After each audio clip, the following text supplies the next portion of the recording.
Welcome back, Commander. I don't know why this is, but every time I go on holiday, I get an exciting email. And this time was no different. Tempest Rising, the new action RTS that we're all excited for, hopped into my DMs, and they sent me a code to play their preview build. Well, I was away on holiday, like I said, but now I'm back. I'm home, I've played it, and I've got some things to say. Listen close. We don't have much time.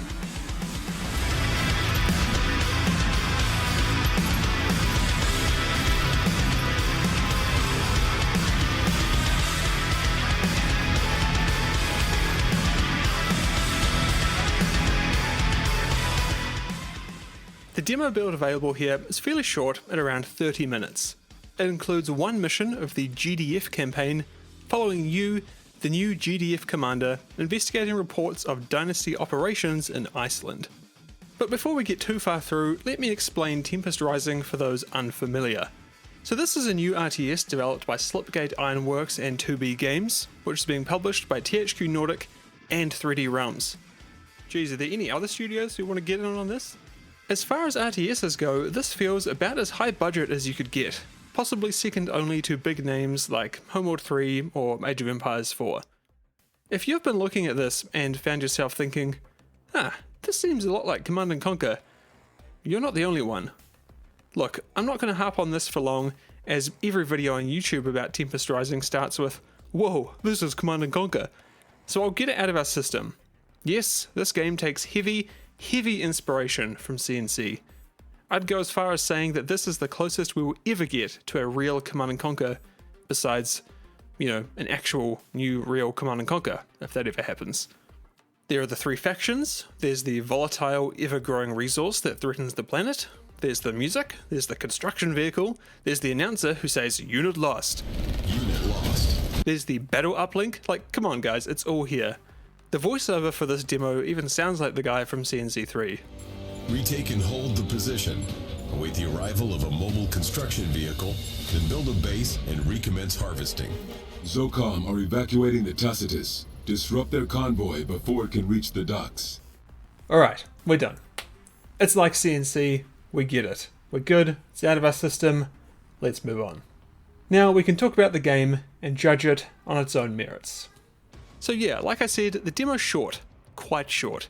There's one mission, no difficulty setting, and just a couple of simple objectives. If you want to see it on its own, I've actually uploaded it in full with no commentary. There'll be a link in the description. To start, I want to talk about the presentation, because wow, have they pulled out the sauce for this game, man.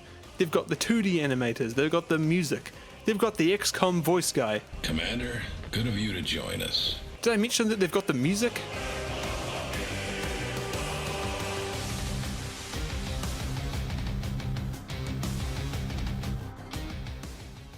Regardless of how the game plays, the presentation, even just in this one demo, is top notch. It really is fantastic. It shows a level of care about the entire game and genre that I appreciate and respect.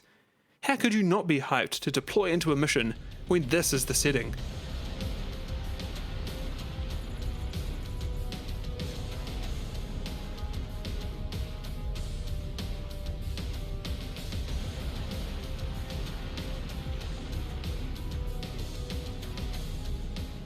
It gives me the same vibes as deploying on a mission in XCOM 2.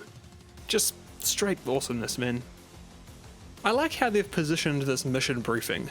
While part of me wishes they'd gone all the way and done their own FMV cutscenes, I can definitely understand why they didn't do that. It's a different vibe and it could easily devolve into tier 1 cringe, so this is fine.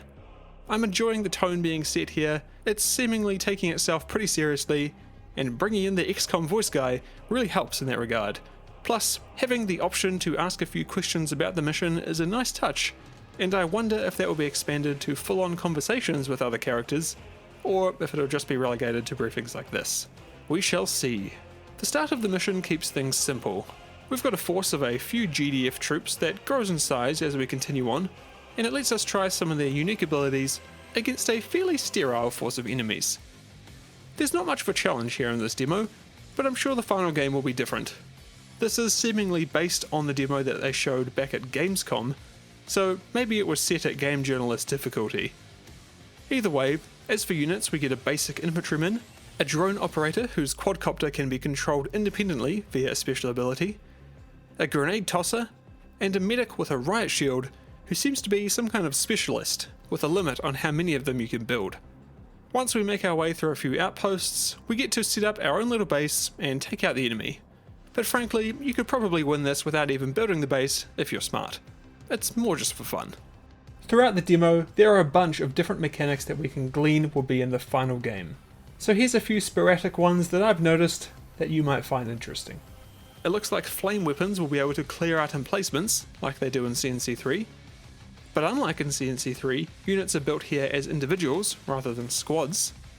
At least the GDF get a kind of special ability menu for calling in airstrikes and the like, which uses a resource called intel. This is gathered by specific buildings and abilities as you play. I presume the other factions will get some kind of analogous version, but we haven't seen that yet. Every unit seems to have some kind of special ability or alternate mode, which adds a lot of variety. And lastly, based on the outlines for in-progress structures, it looks like there might be a way to upgrade buildings once they're built, but this is purely speculation. I'm sure there are others you could pick up too, but I'll stop there. Overall, it plays well, and based off this demo, I'm hopeful the final game will come with a lot of variety in its gameplay styles and options.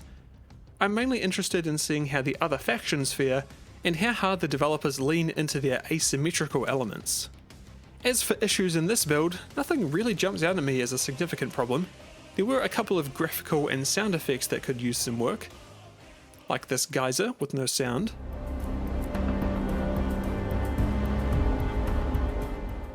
And this flame effect that looks pretty strange.